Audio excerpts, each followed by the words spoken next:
Fine. So what we did in the last day? In the last day, we just did a very simple Hello World application, right? So we just found that how do we start the IDE and how do we create a project and how do we create a class and how do we run it.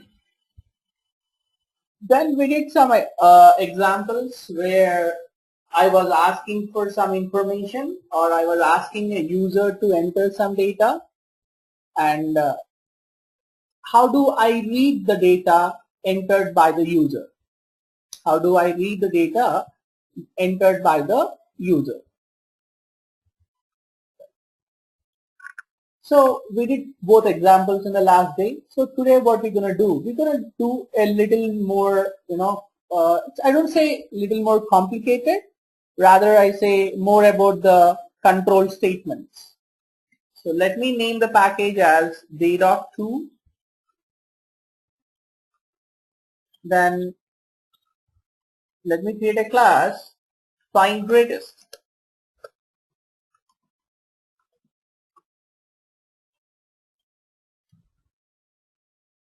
Okay.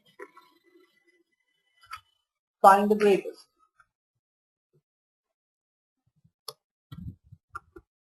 How do we do that? First we need a number, right? So let me take a number. Oh, we need two numbers. You got your first input, you got your second input.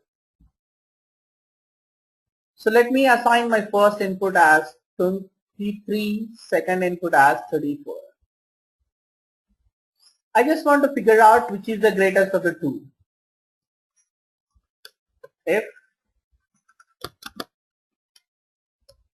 If the first is greater than the second,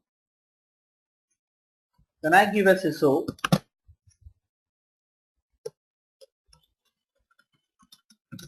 the largest is first, else again a SISO the largest is second.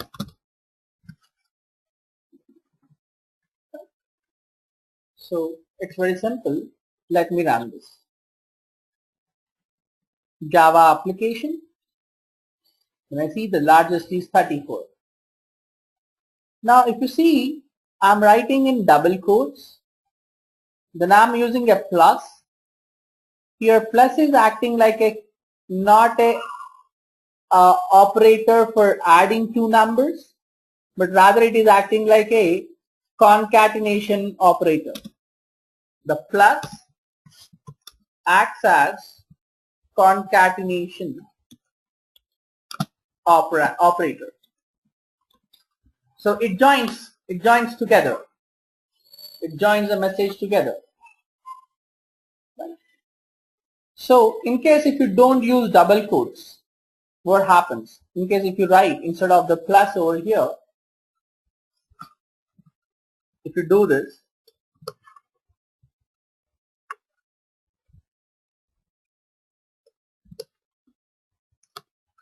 run this, you see the difference in the output.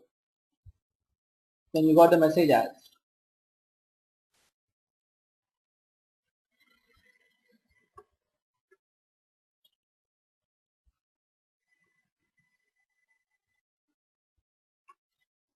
the largest is second. So let me go back. This is the right thing to do.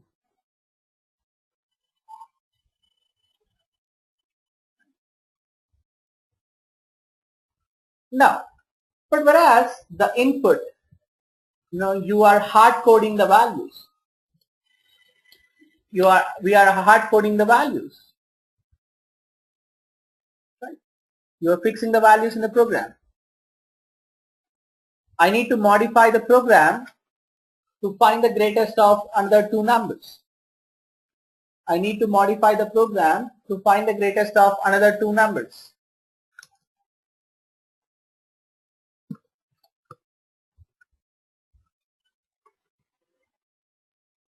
So I don't want to hard code the values. I don't want to hard code the values. So what I would like to do, I would like to read the input from the keyboard. So who will help me in reading the data from the keyboard? The scanner. So I'm creating the object of the class scanner, whereas this class scanner belongs to java.util.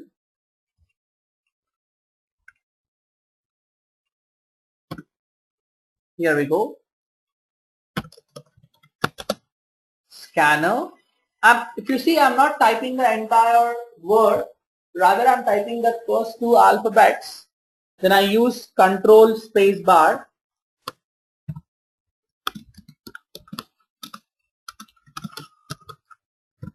Then here system.in. Your system.in represents keyboard. So the user gonna use keyboard to give the input. I'm prompting him. Enter an integer.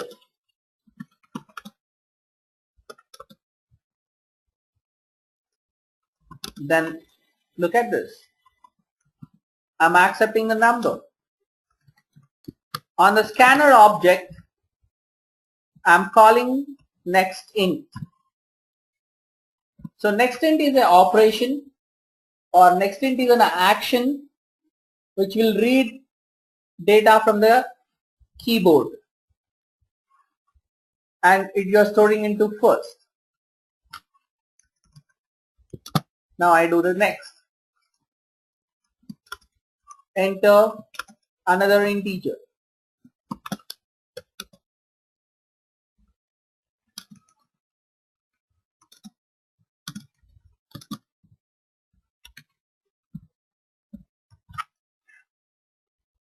Now I just use those lines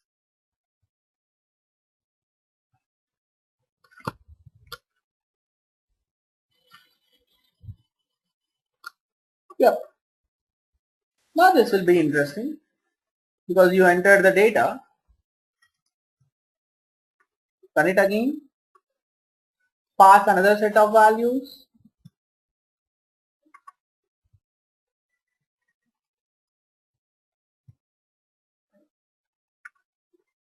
So this if else is called as a control statement. So we have control statements over here. So let's talk about them.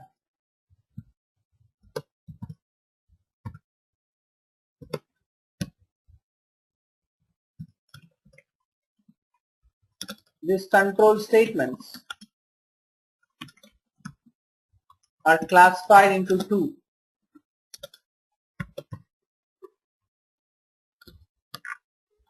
The first of them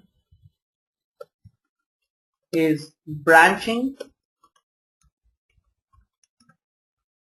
The second of them is iterative, or you can call them as a looping, or you can also call them as repetitive.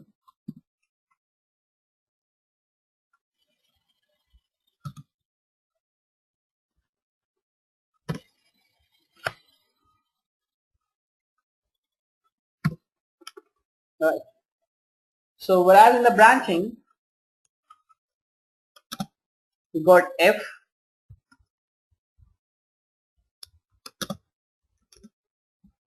we got if else. You can have something called nested, that is one inside the another. Then you have something called else if ladder.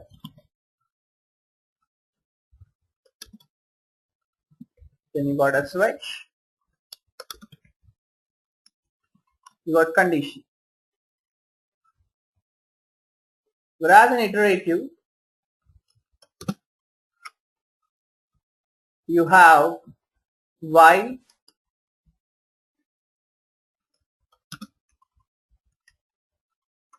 do while, for. Now you have something called for each. it's not there before. It was available from JDK 1.5 onwards. So before JDK 1.5, the for each was not existing. The for each is existing only from JDK 1.5 onwards. It's being available only from JDK 1.5 onwards. It was not existing before. So we just saw if else. So when the condition is true, the if statement, or you can say if block. You can also put this statement inside a block.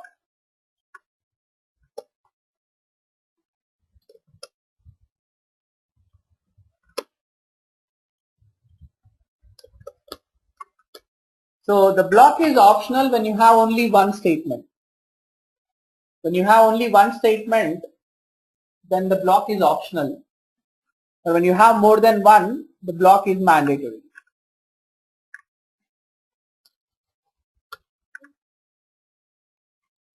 So very simple example to find the greatest of two numbers. Yeah.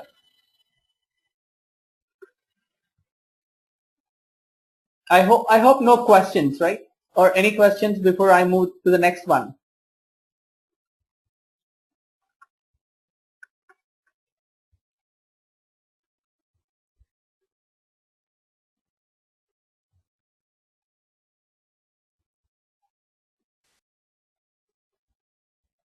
All right.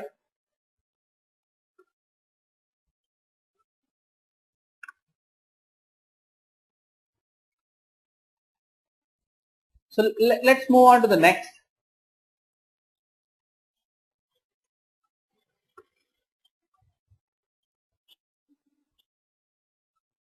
I would like to find the grades of a student.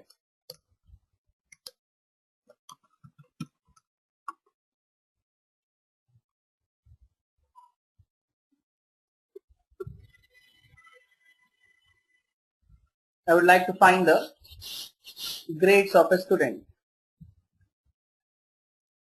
So as usual, I need a scanner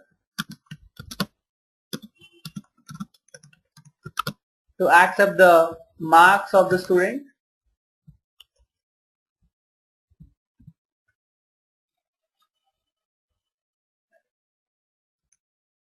When I prompt him, enter marks in mathematics.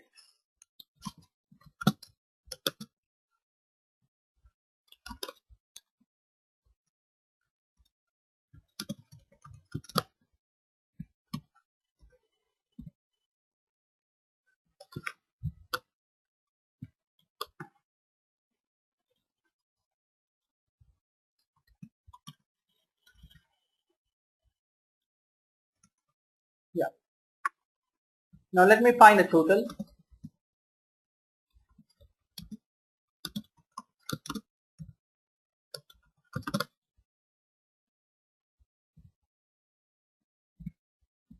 Then how do we take the average out?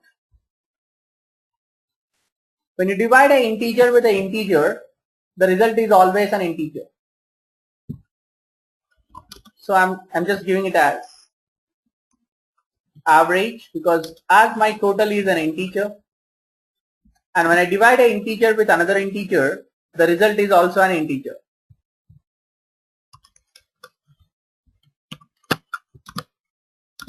So if the average is greater than 70, or you just say it as greater than equal 70, just give a message distinction.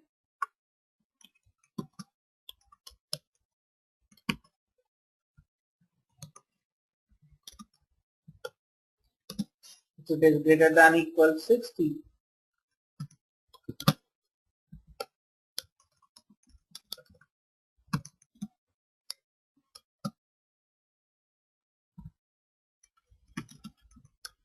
so this is called as else if ladder.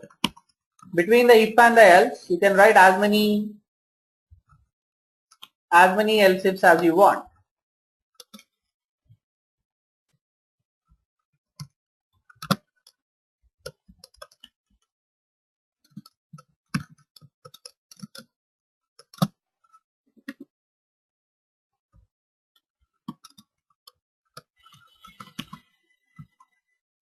This is performance wise better than your simple if. So you're going to understand why. Just give me a minute.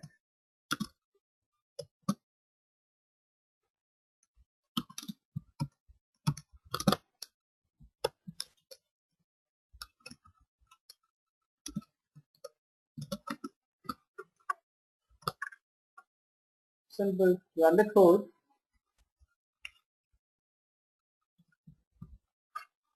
It says distinction. Alright. So let me give the other range of values.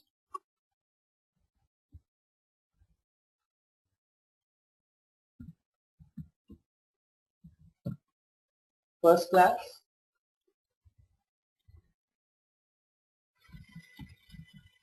Okay, perfect.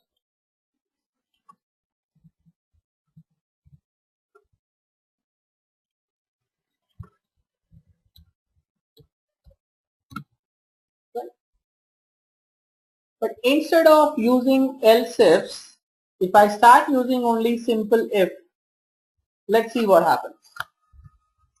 I'm not using the else if ladder, I'm using only if conditions.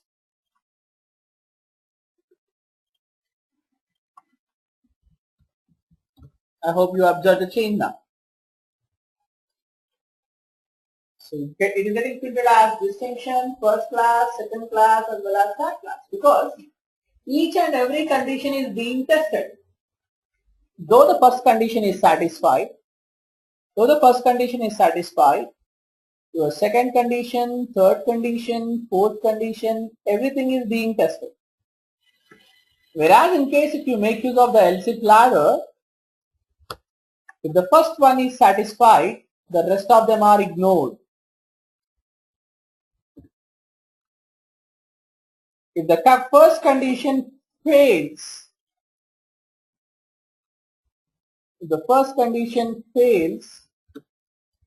then it goes to the second, and second satisfied, and the rest are ignored.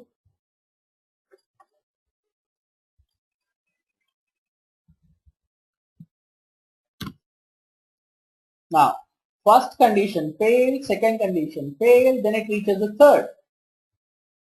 And if the third is satisfied, then rest are ignored. So, performance wise, your else if ladder is much better than your simple if statements.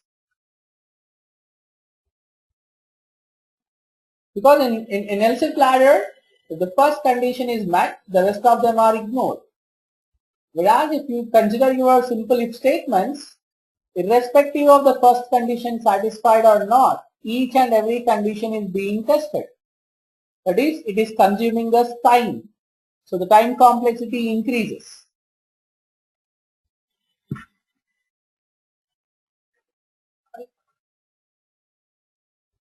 This is your else if ladder. So please do raise your hand in case you have any questions, right? So let me move on to the next topic, or you can say the next control statement. I would like to discuss the switch one. I'm just defining a arithmetic calculator, and that too arithmetic binary calculator, which will be calculating the sum of only two numbers, or you can say sum or product or difference of only two numbers. Here we go. As we learned that to read something from the keyboard, we need a scanner.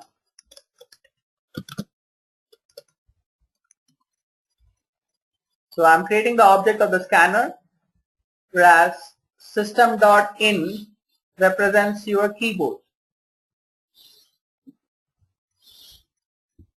System.in represents keyboard.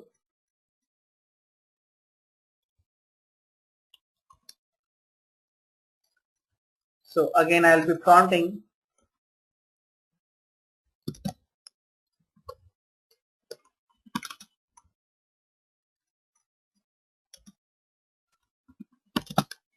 enter an integer.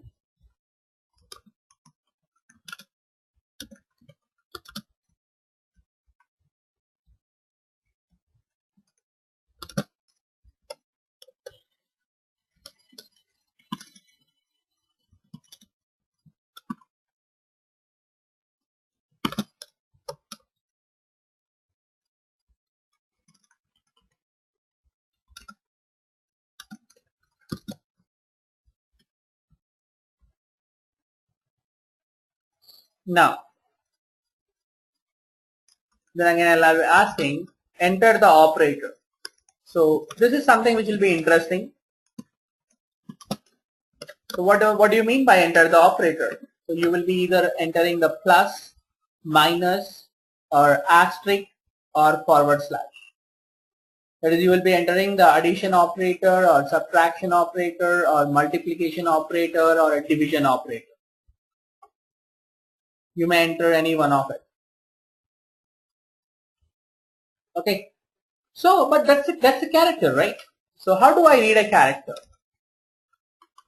So I have a variable, I have a data type called char, but I don't have any method called next char. The way you have a next int, the way you have a next float, the way you have a double, I don't have something called next char. So I'll say next. So when I say next, if you observe here, what is the next returning? It returns a string.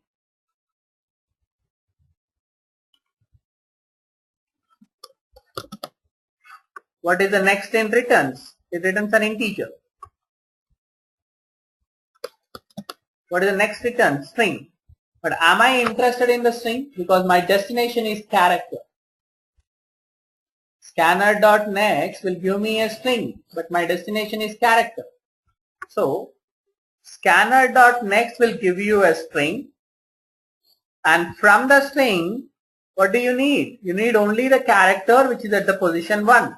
It is your position 0. We got the count with 0. We start the count with 0. So from that string, you are reading the character which is at the position 0.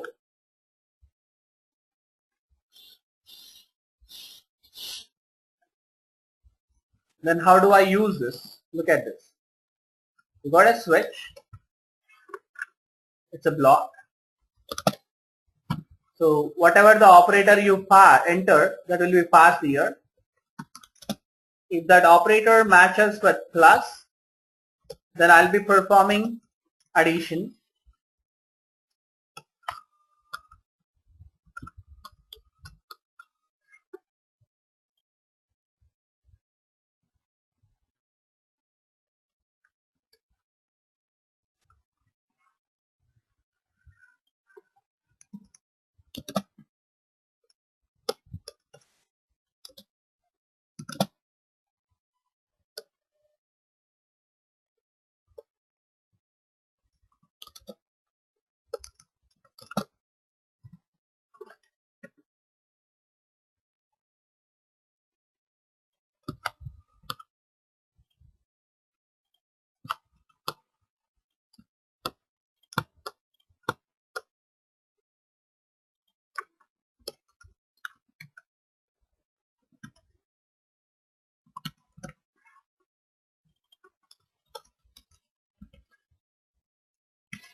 Alright, that's it.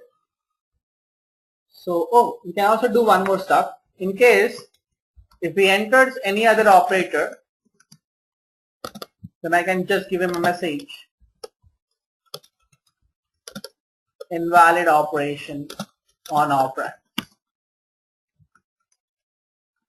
Operands are nothing but your input values, the first and the second. So I'm entering an integer, my operator. I'm giving an exclamation mark. So it gives you a message.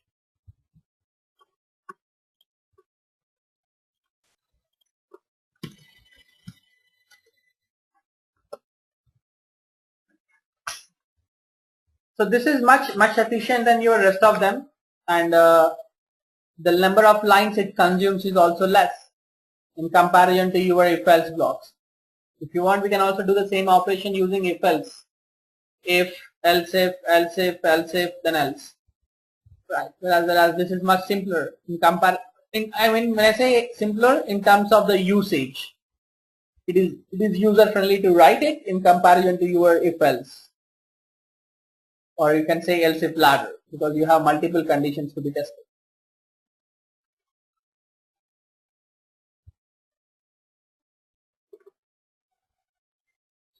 Alright, so what next is, the next is your looping, the iterative statements.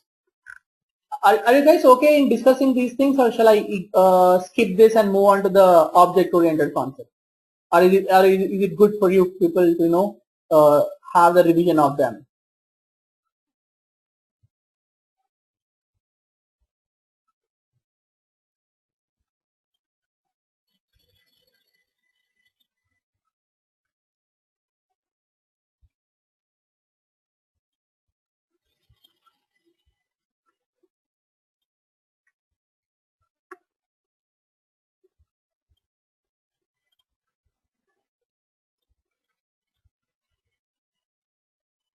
Yeah, sure. Okay. What do you say, Pradeep?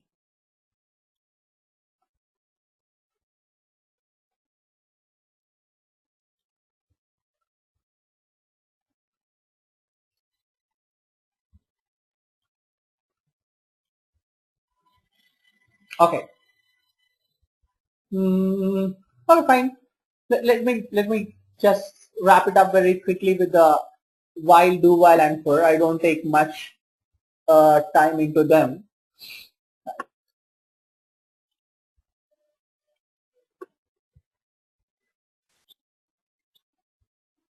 Right. So I just discuss a very simple example, so that the recording will also help them, the other people who are going to join us later. So I say here display numbers. Right, so you can say display first n numbers to the main method. I'm just creating a scanner object.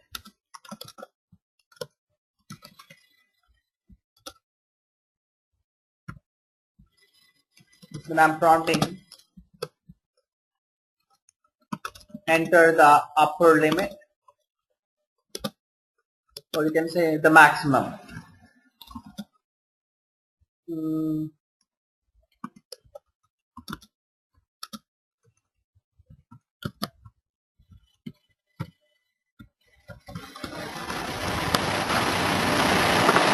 So first I'll be using, okay,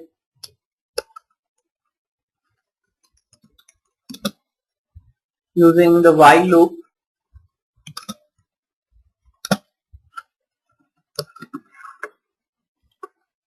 So you have your upper limit. So whereas your lower limit starts from where? Your lower limit starts with 1, because your natural numbers start with 1.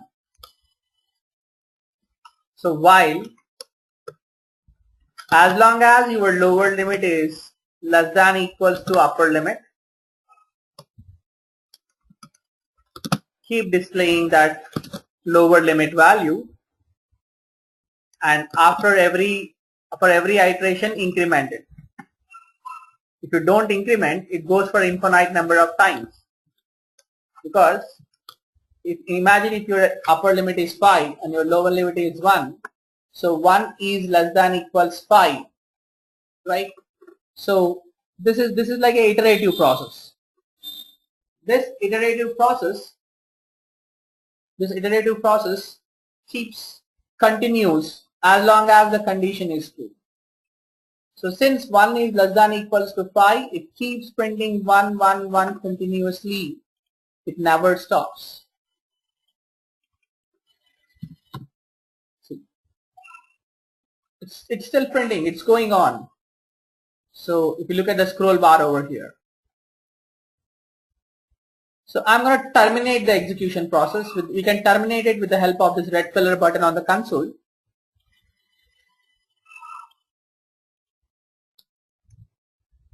Now what happens? After printing every time the lower limit value, I'm incrementing it by 1.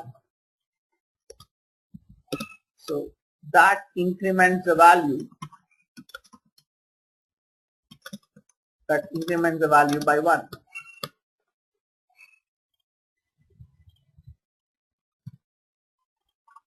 So it's 1, 2, 3, 4, 5. So this is using your while loop. I just pick this code. I mean select the code. Then I do Control Shift and the question mark. That is going to comment it. This is multi-line comments, whereas this is your single line comment. 2 forward slashes is your single line comment. But in case if you want multi-line comments, just select the code and just do Control Shift and the question mark.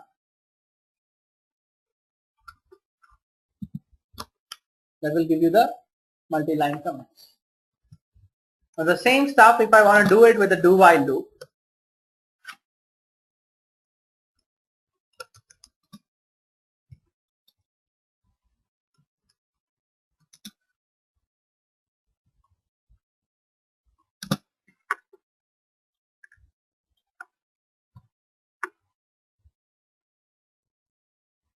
Here we go. Again a lower limit.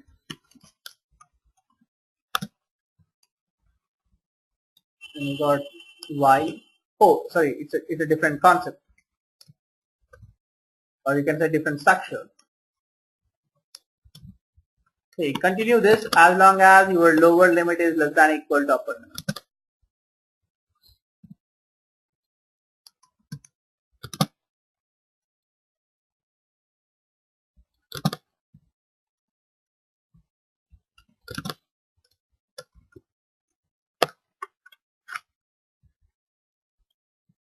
You got your upper limit value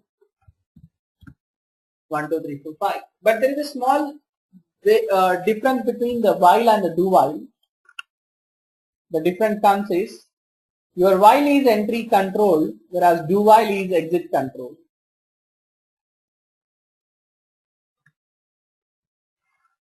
While is entry control, whereas do while is exit control. If you see, though -1 is less than your 1, that is your 1 is greater than -1, still your loop is being performed or your loop is getting executed once.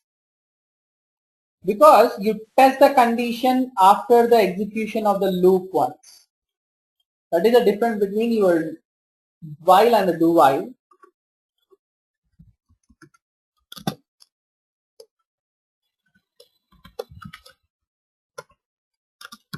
While is entry control, whereas do while is exit control.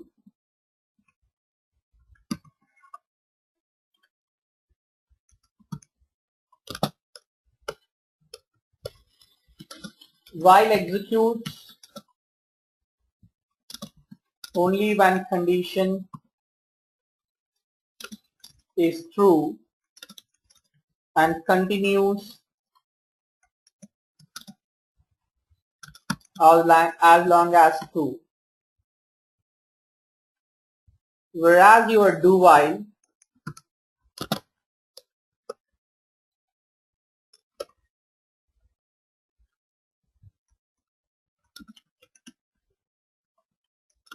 executes at least once,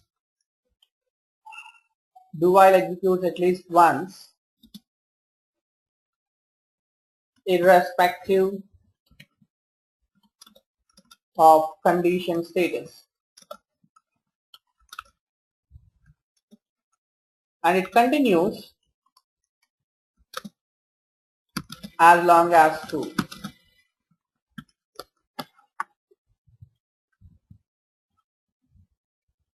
And continues as long as true. Right.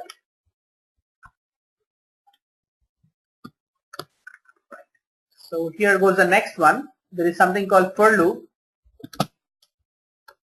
The while and the for, they are the functionality of the while and the for is same.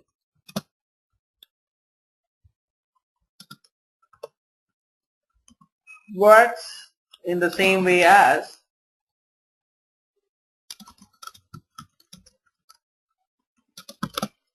for.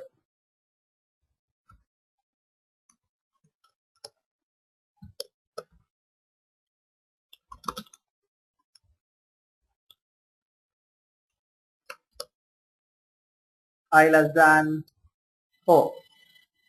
Okay.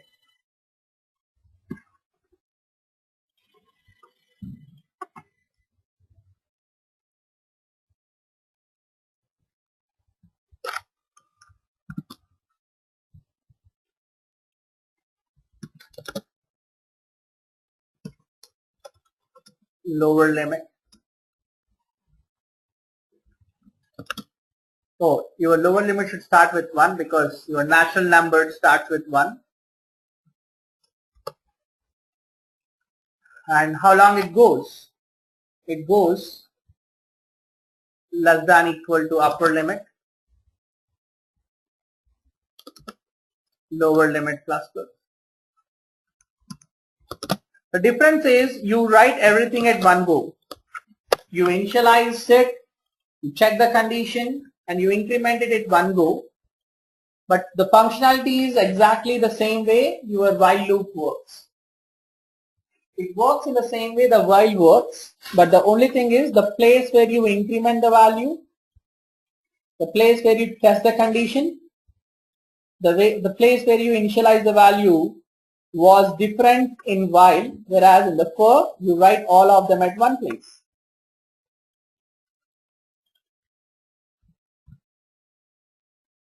That is the only difference.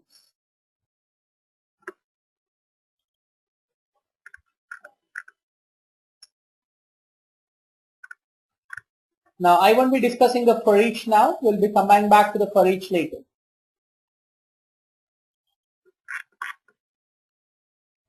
I'll be coming back to the for each later. So far we spent time in understanding the control statements. They help in making a decision, because if you are writing 100 lines of code, every time the 100 lines of code need not to get executed. So you need to make some decisions, and you make a decision, and as per your decision the piece of code executes. I mean, if you look at the example find greatest, you have a if block and you got a else block. Every time you run the program, both the blocks do not get executed. Either if block gets executed or else block get executed. That's the reason we say them as control statements, because you are controlling the flow of execution basing on some condition. So what next after this? So these are the very basic programming fundamentals. So the next thing after this is your arrays. So let's talk about array, or you can say sorting elements, or you can say find the maximum of the elements.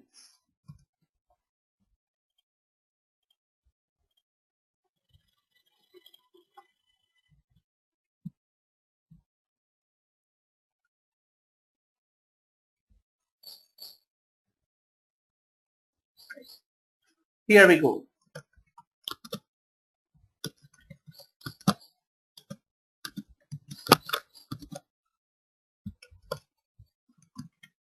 As we all knew by this time that scanner helps us in reading the data from the keyboard. I just ask for a limit. How many elements you want to have.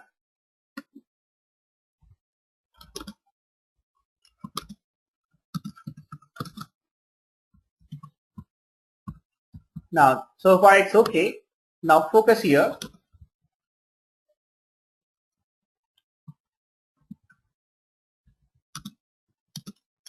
This is something which is interesting.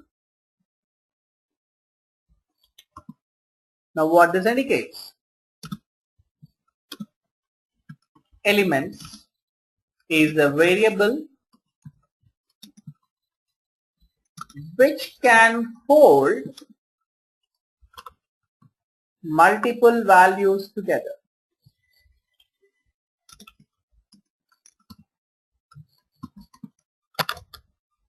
Elements is a variable which can hold multiple values together. Normally, a variable will be capable of holding one value. I mean, if I say, now what is this x? The x is a variable.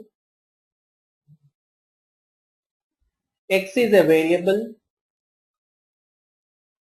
holding 3. And x variable can hold only one value. It cannot hold more than one value. It can hold only one value. It cannot hold more than one. Whereas what about this elements? Elements is also a variable which can hold multiple values together.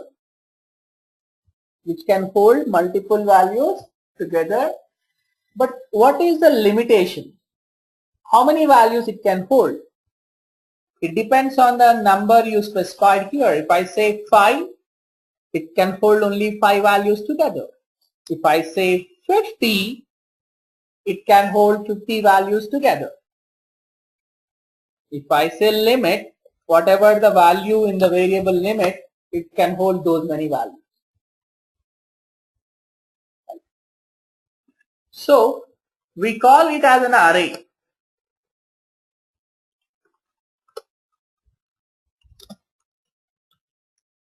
It's an array variable. Now, how do I read values into the array variable? Because I cannot do this way, like so enter an integer,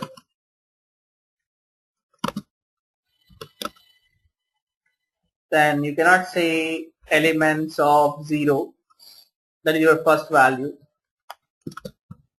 scanner dot next int. But how long are you going to do this? You don't know what is the limit. If your limit is 50, then if you start repeating these 2 lines for 50 elements, there will be 100 lines. So we have a solution to this. The loops helps us because it's starting with 0, but how long it goes? It goes till the length of the array. Then I prompt him to enter the value.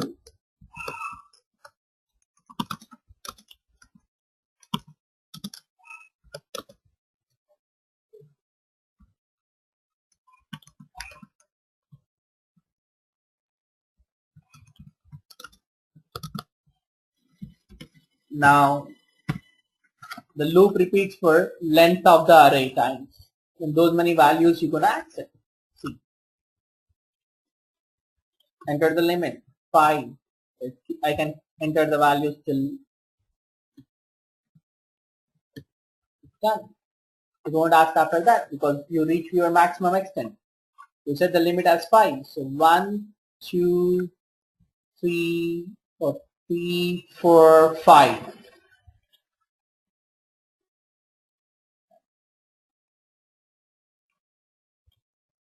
Now what exactly you want to do? You have 5 elements now. Now I want to find the maximum of the 5 elements. I want to know which is the largest of the 5. So let's find it.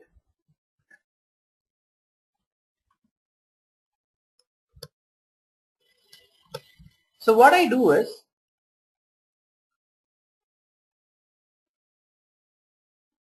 I will assume, I am assuming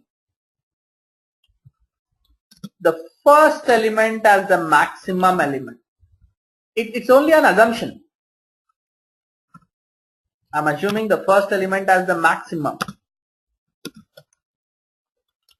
Assuming the first element as the largest of all elements.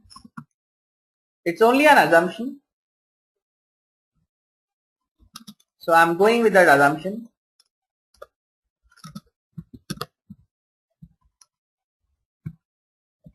So my assumption is what? The first element is the largest.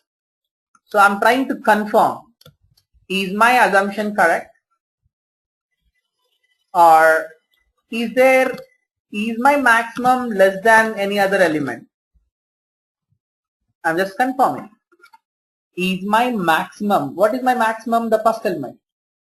So is my assumed maximum value, is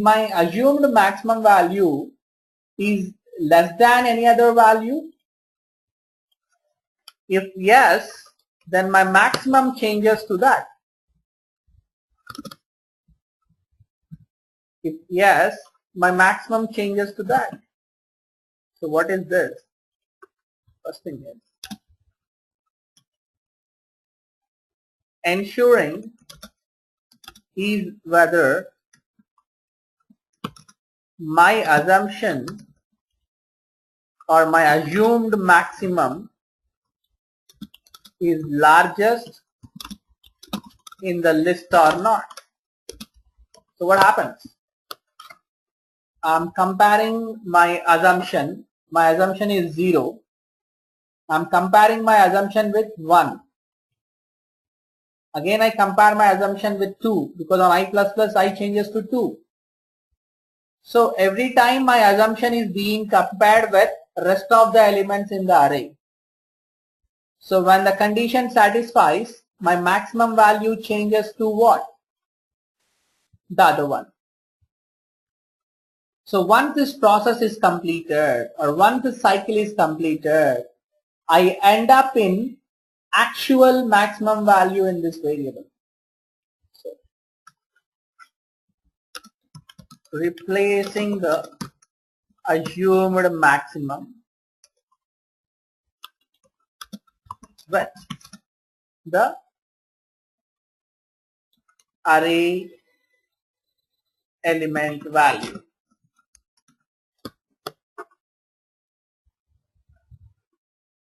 Then once the cycle is completed, you end up with a maximum value in the maximum variable.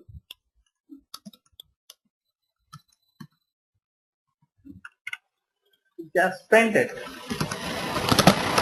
So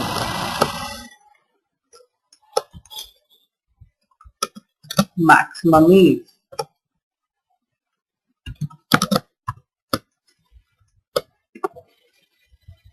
let me run this time again. Enter the limit. I'm going to have 5 values.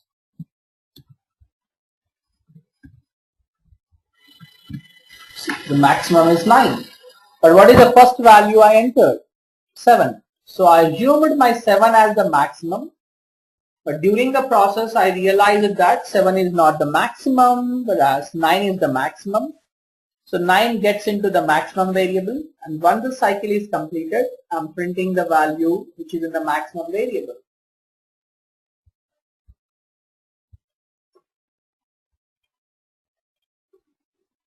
So guys, any questions so far, or is all good?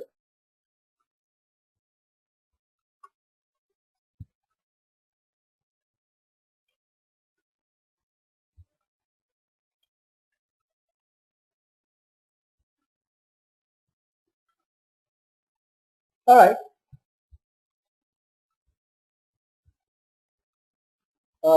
Then I assume it as, you guys got everything.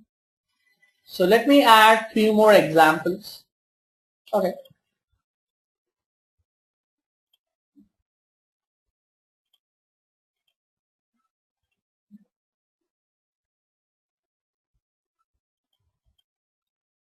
All right.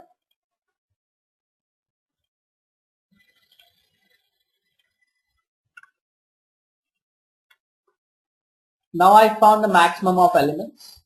So let me, okay, anyhow, okay. So this is what the maximum of elements of array. So let me add a few more uh, examples or a few more assignment questions. So I think you guys can work on them.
So this is your input.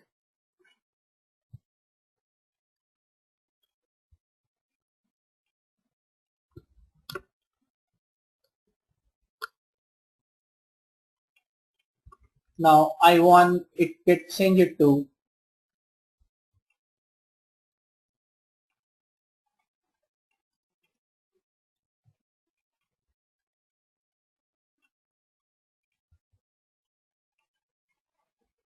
so this should be my output.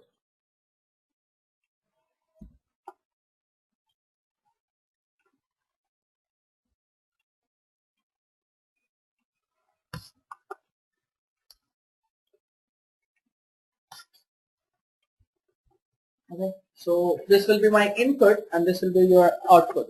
So this is your question 1.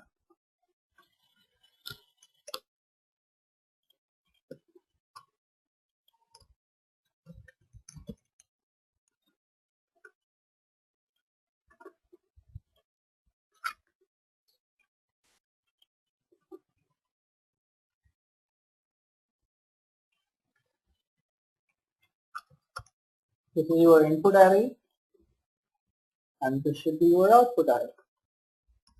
In simple words, it's nothing but sorting.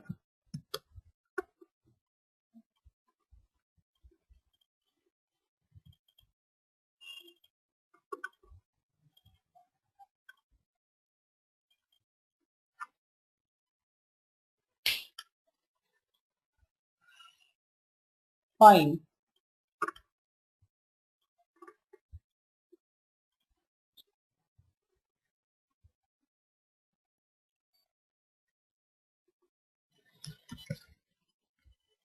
Let me add 3 more questions. What your question 2? What exactly I want is,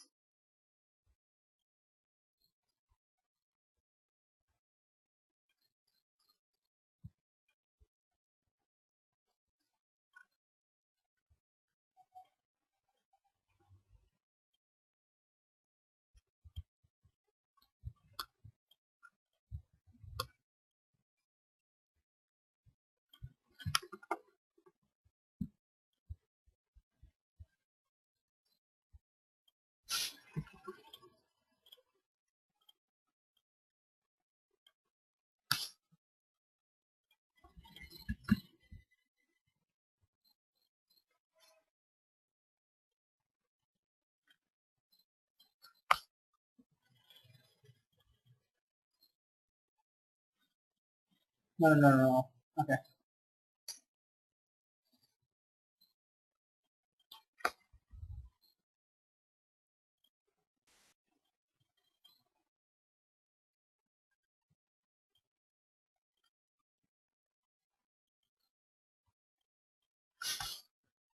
We got a 1 here, got 9, we got 5.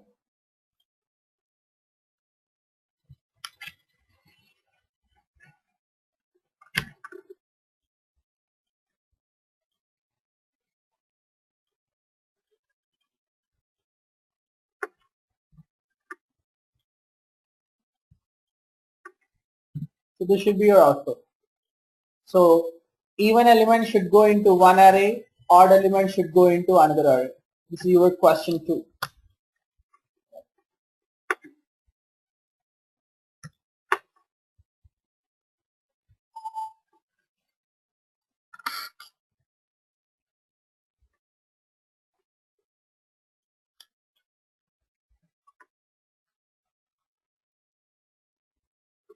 Then comes your question 3.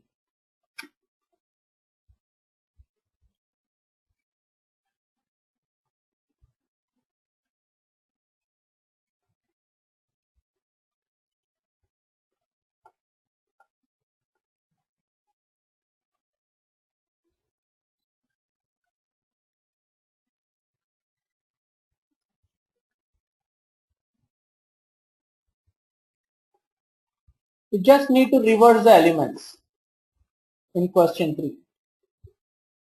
Now, okay,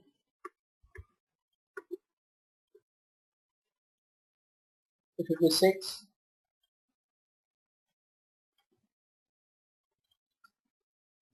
it should be 5, 8, 9, 7. This is your question 3, reversing the elements.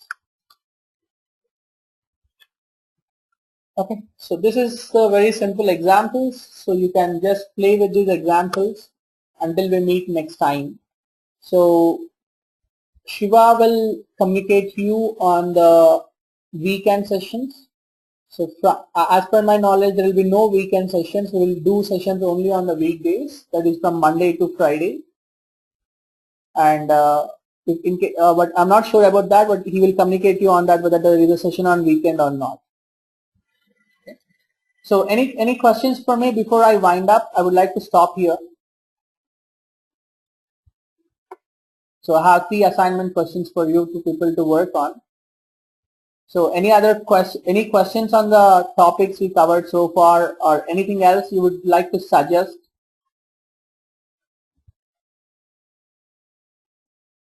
Or anything you want that how you want the training to be?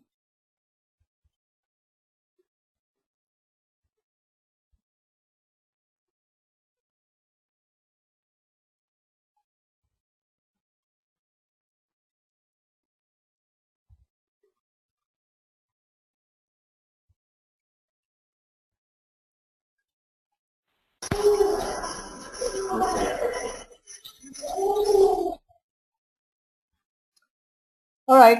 Okay. If you feel that okay, everything is going great, that is something good. Okay. So we will catch you in the next session, and Shiva will communicate you on that. And I just gave you 3 assignment questions. Play with them, and in case if you don't find luck, then we will discuss in the next session. And I'll also forward some few questions with respect to the history of the Java, or we call it as a the what we call it as a regarding the questions on the JVM or JRE, any interview point of questions. I'll forward it to you. Please try to read those materials. Right. Thank you, everyone. Catch you in the next session then.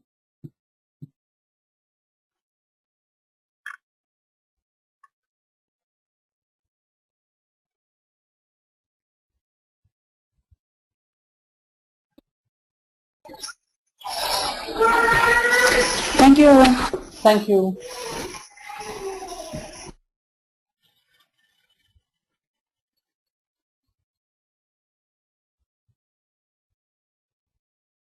Yes, you can do that. Yeah. Today I send you the meeting request today, so that's my email address. You can just reply it back to me if you have any questions. I'll take out my time to reply them. I may not be prompt immediately, but I'll definitely do that. Reply the question. Reply them.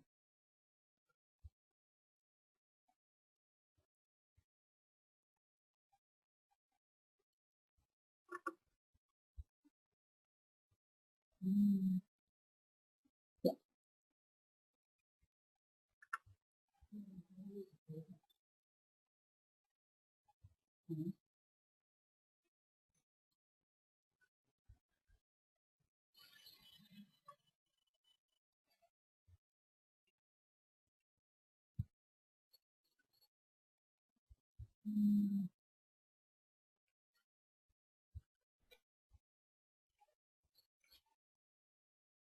Sure. I'll do that.